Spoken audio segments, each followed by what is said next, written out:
Hi guys, and welcome back to the channel. Today we are going to be getting the Volvo ready for the unofficial front wheel drive showdown.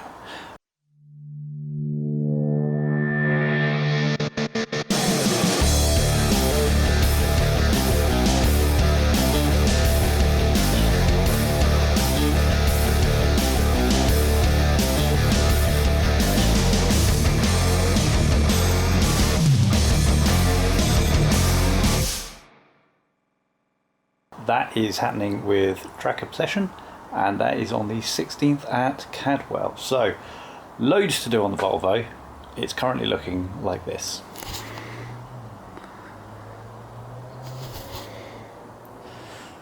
So one of the things that I definitely need to do on the car, as you can see, is fit the new intercooler. Now it's considerably larger than the old intercooler, which is there next to it. And I am renewing all the pipe work, which is down here.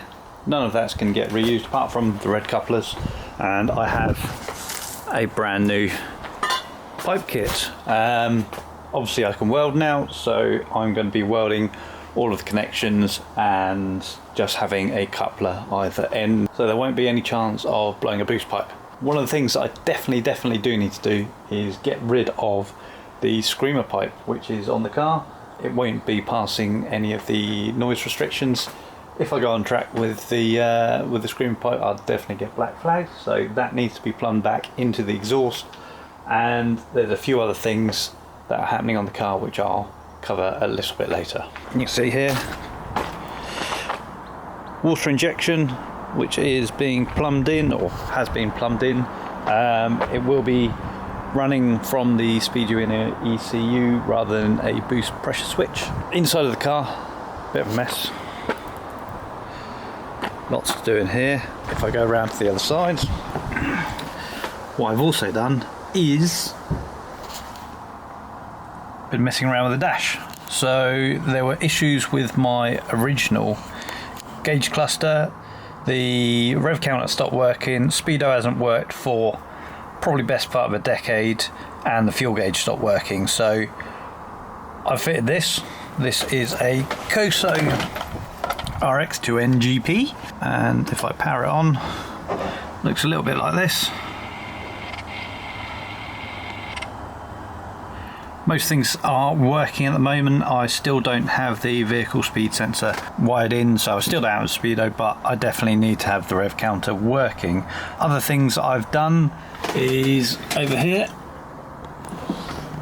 there is a pull for the cutoff, so that's another thing that's been done. And what else have I done? Made a mess. That's what I've done. A lot to do, and I best crack on. So here we are under the car, and you can see that is the screen pipe, that's the exhaust. One needs to go into the other. So with this being quite a tight radius to get round to here, I'm going to have to make some pie cuts. This can get cut off slightly shorter, and we can radius this round and join it into the downpipe right around here. So that should be a relatively easy task. There we go. That is a load of pie cuts and a bit of a merge to go in here. Now, if I hold that on the bottom of the wastegate dump tube, you can see it completely misses the downpipe, but this has got to come off and get trimmed back, and hopefully that will go up and then fit against here nicely. This is only tacked together so I can orient these round to where I need it to be, but I think that's going to be pretty close. Right, all I've got to do, take this off, trim it back, then hopefully this will fit in here and these two will go together. So there we go, that's just held up and cut off, and that's pretty much there. So all I'm going to do now is I'm going to take the exhaust off, cut this hole, weld this first section on, and then put it all back on, rejig these pies where I want them to be, and take it off again, weld it up, job done. Well, this has taken considerably longer than I thought. Here is one downpipe and wastegate tube. So I've still got to fully weld it, but it's on there. Looks rather interesting. And whilst I was cutting all the pie cuts for this, I also got the new intercooler mounted. So out of all the things I wanted to do today, this is hardly any of it, but these things take time. Right, so here's a downpipe all welded up, all ready to go onto the car. So that in there.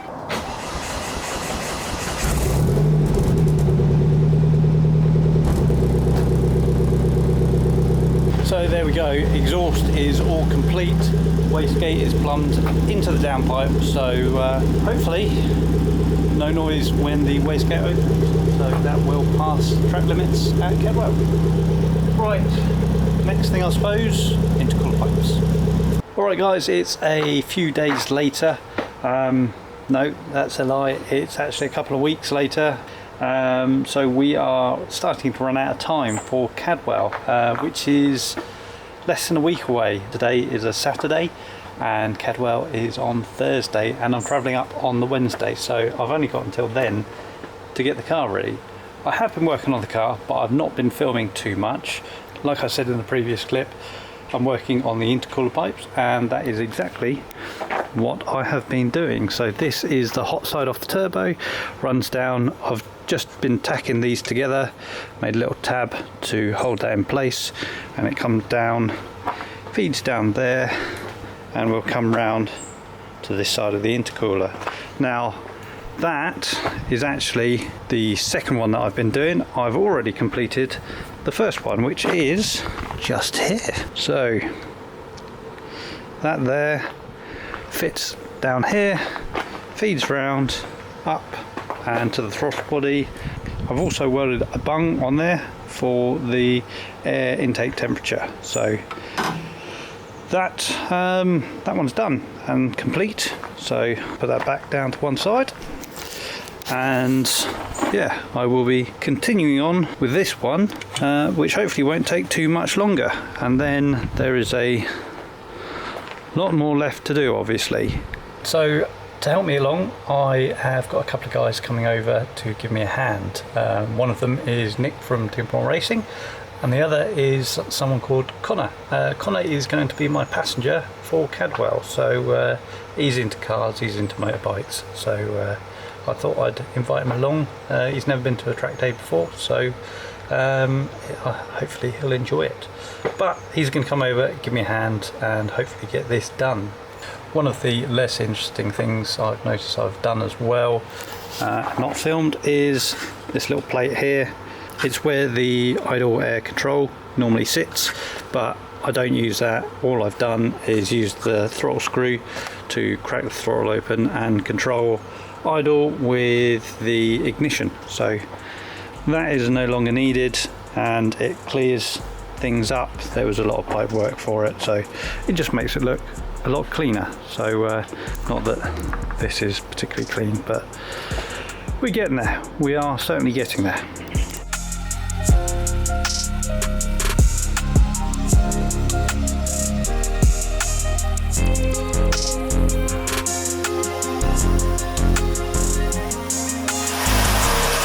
I've got my two employees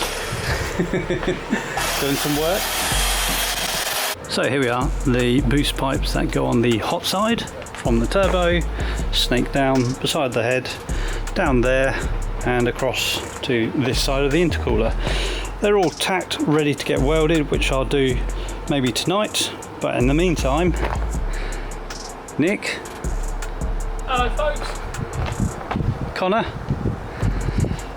has been making the splitter. Nick has been making a mess. Maybe I do best.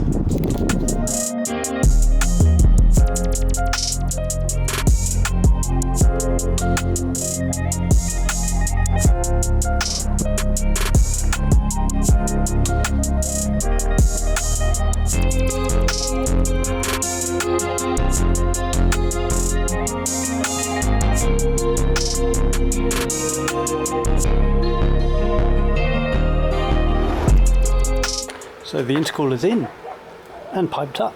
So one thing I didn't mention is I've welded bung onto that bottom pipe for the water meth injection, so that's where the injector sits, and I've trimmed the bumper a little bit to make it fit, and it's looking pretty good. So all I've got to do now is fit the splitter. For over a decade now I've been using this lightweight tube frame that I made with my very first MIG welder, and yeah, it's seen better days, so I'm not going to be using that. This is obviously what Connor made yesterday. I'm not going to be bolting it to that.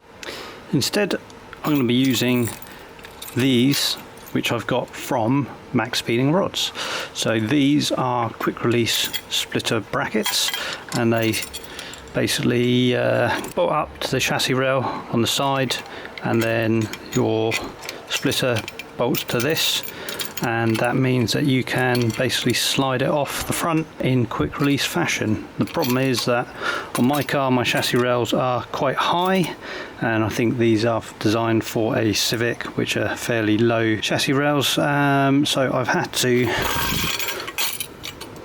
get creative, and they will drop down from to mounts that's already in my chassis rails and give me a little bit of adjustment here. And like I've got on that splitter, I'm going to be having some rear supports which go underneath on that cross member there, so it should be fairly rigid. I think I may have to add a few extra supports because obviously that is supported all the way around just behind the air dam, whereas this will only have those supports there and the rear support. So I'm going to get it on there, see how rigid it is, and then add some support to it if it's needed. Okay, so that is what it looks like with the splitter on the car, and the reason why I wanted to use these mounts is because it makes removing the splitter nice and easy. Bumper is quick release already. All I have to do this, pop this button here, same on this side, and then spring here, and that is the bumper removed. So to take the splitter off, it's as simple as a little pin here, pops out that side, and the same on this side. That pops out like that, and then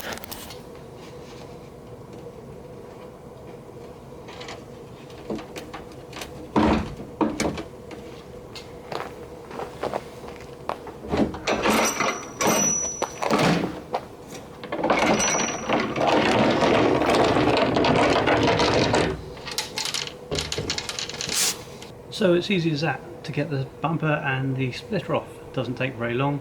It just means that if I'm on a track day and I need to get access to something, I'm not wasting time taking everything off, and I can get to the under the side of the car really easy.